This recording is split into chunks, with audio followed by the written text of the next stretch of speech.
A body smaller than its targets, energy loss accelerates as body mass shrinks, heat leaks faster, reserves vanish quicker, and in open water this usually ends one way. Small predators do not challenge giants because the math collapses first.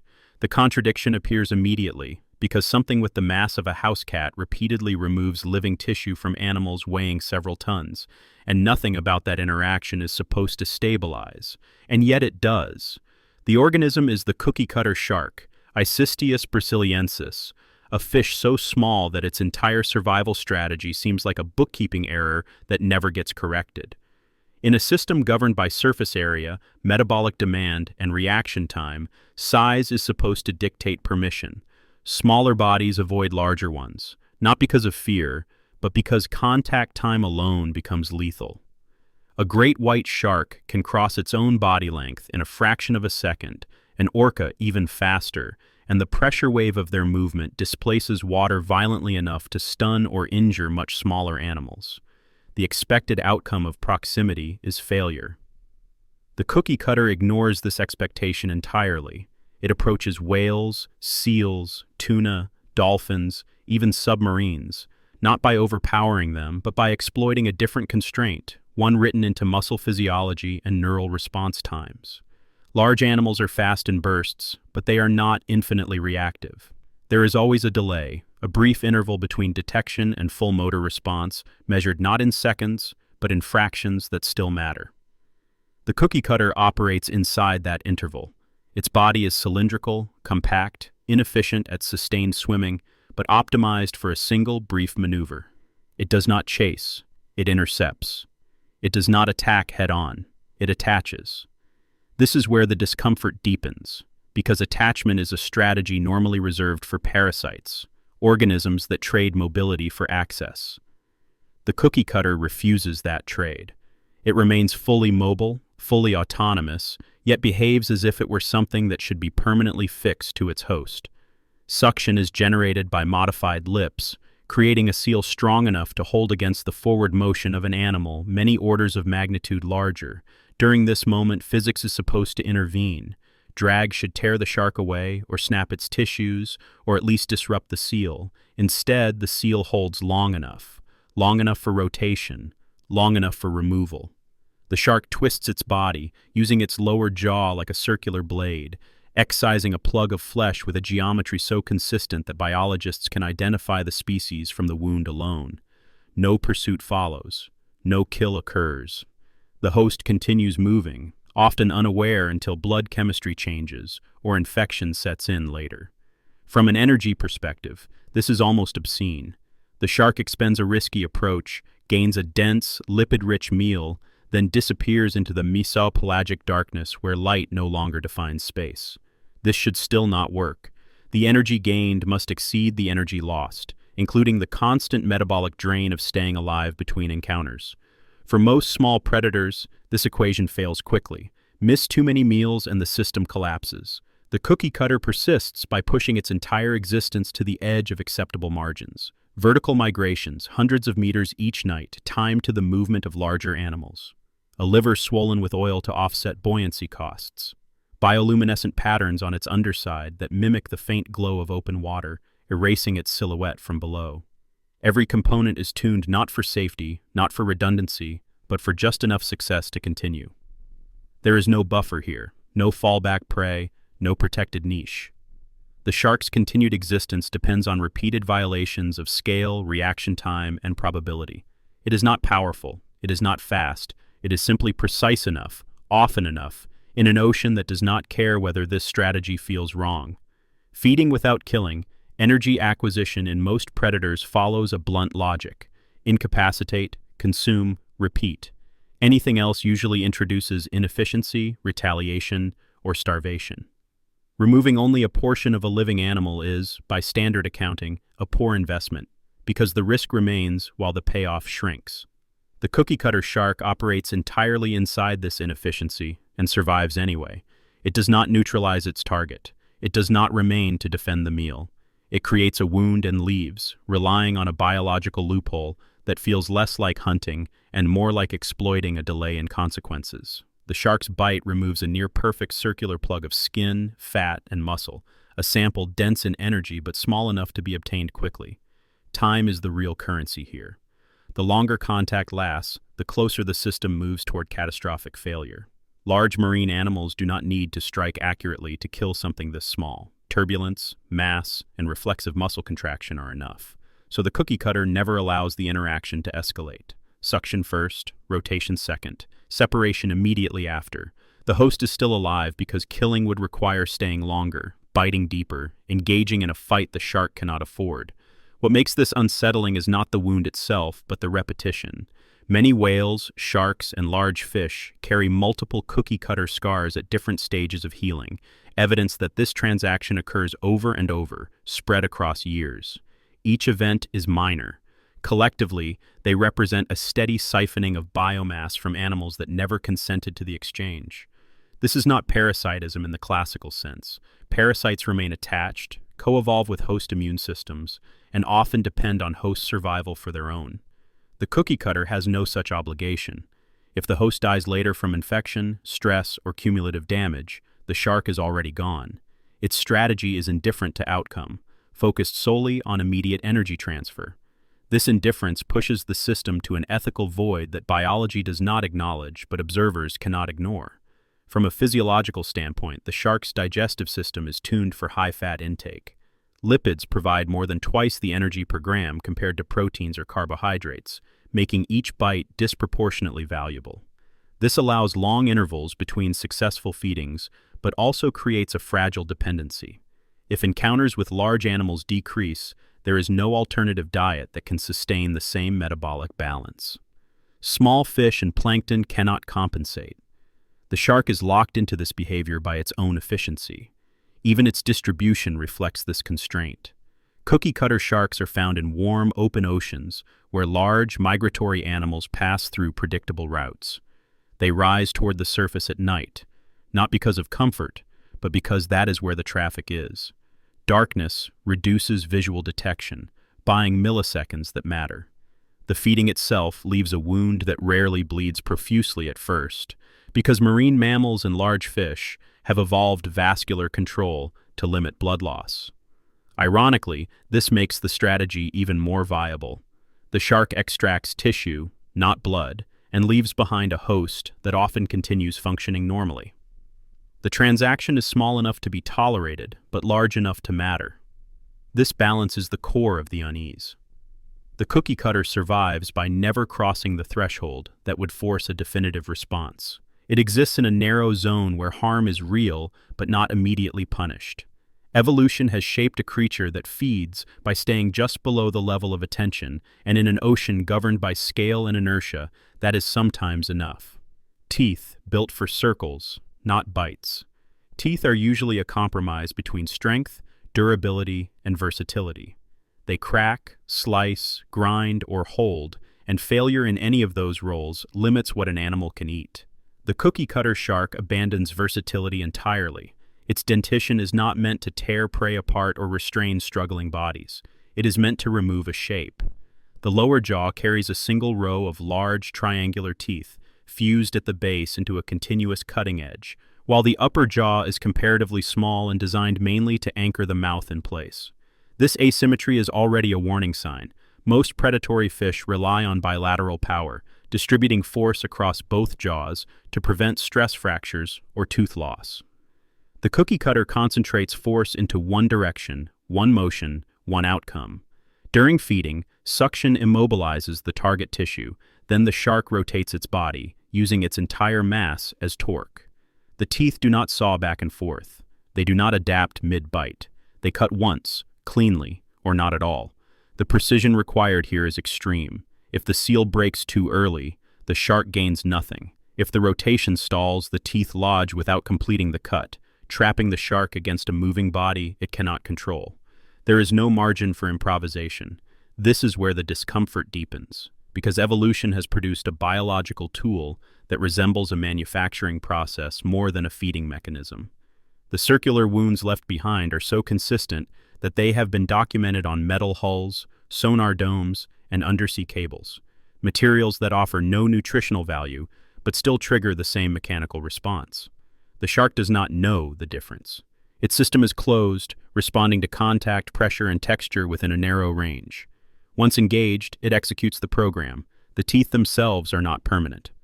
Like many sharks, the cookie cutter continuously sheds and replaces them, but here the replacement is synchronized.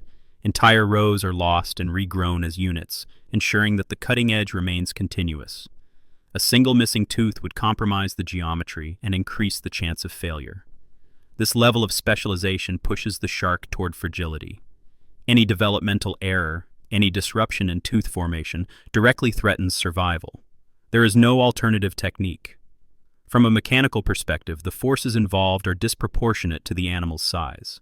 The shark's muscles must generate enough torque to cut through tough skin, blubber, and muscle, sometimes from animals adapted to resist bites from much larger predators. That this is possible at all is a function of leverage, not strength. By anchoring the upper jaw and rotating the body, the shark amplifies force through motion rather than mass. It is efficient, but efficiency here means that failure modes are catastrophic. The system works only within a narrow band of conditions: correct tissue compliance, correct angle, correct timing. Outside of that band, the shark is exposed, attached to something that may not even register its presence before the next movement crushes it. This is not a forgiving design. It is a design that assumes the world will behave predictably for a fraction of a second every time. The ocean does not promise this. And yet, across millions of years, this mechanism has persisted, carving identical circles into bodies that should never have allowed such contact. Living on other animals' calories, energy usually enters a food web through broad channels: photosynthesis, filter feeding, mass predation. The cookie-cutter shark inserts itself into none of these. It feeds almost exclusively on calories that have already been concentrated, processed, and stored inside other animals. This is efficient in theory and unstable in practice. Relying on secondary or tertiary energy sources means inheriting every constraint upstream. If large animals migrate differently, dive deeper, or alter timing by even small margins, the supply vanishes. There is no buffering layer. The shark's diet is dominated by lipid-rich tissue, particularly from marine mammals and large fish, whose blubber and muscle act as energy reserves for long-distance travel. By extracting these reserves, the cookie cutter taps into fuel meant to sustain someone else through scarcity. The paradox is that this theft works only because the hosts are built to endure loss. Large animals carry excess energy precisely because their environment is unpredictable. The shark survives by parasitizing that insurance. But this creates a second dependency. The shark does not merely need hosts to exist, it needs them to be successful. A starving whale is a useless resource. From a metabolic standpoint, this strategy locks the cookie cutter into a narrow energy profile.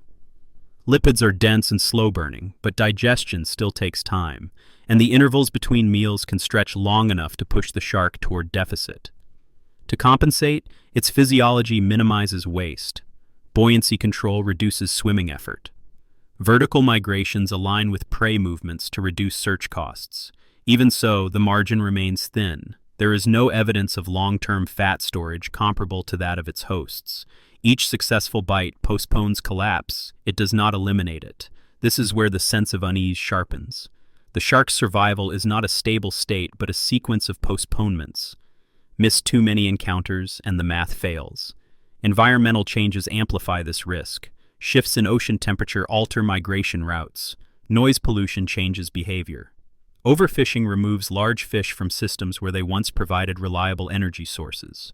The cookie cutter has no way to adapt quickly to these changes because its entire design is tuned to a specific interaction. Unlike generalist predators, it cannot switch prey types without losing efficiency. Unlike true parasites, it cannot rely on a single host species. It drifts between victims, dependent on a moving network of success it does not control. Even its nightly ascent toward the surface reflects this dependency. It rises not because conditions are better, but because that is where potential calories pass through. In daylight, it sinks back into deeper water, conserving energy in darkness, waiting. The ocean feels vast, but for this shark, usable space is narrow and conditional. Life continues only as long as other lives move through the right layers at the right times. The system persists, not because it is robust, but because, so far, enough large animals have continued to move, feed, and store energy for themselves. The cookie cutter exists in the shadow of that abundance, a reminder that survival can be built entirely on borrowed fuel. A metabolism. With no margin for error, small bodies pay for speed with constant loss.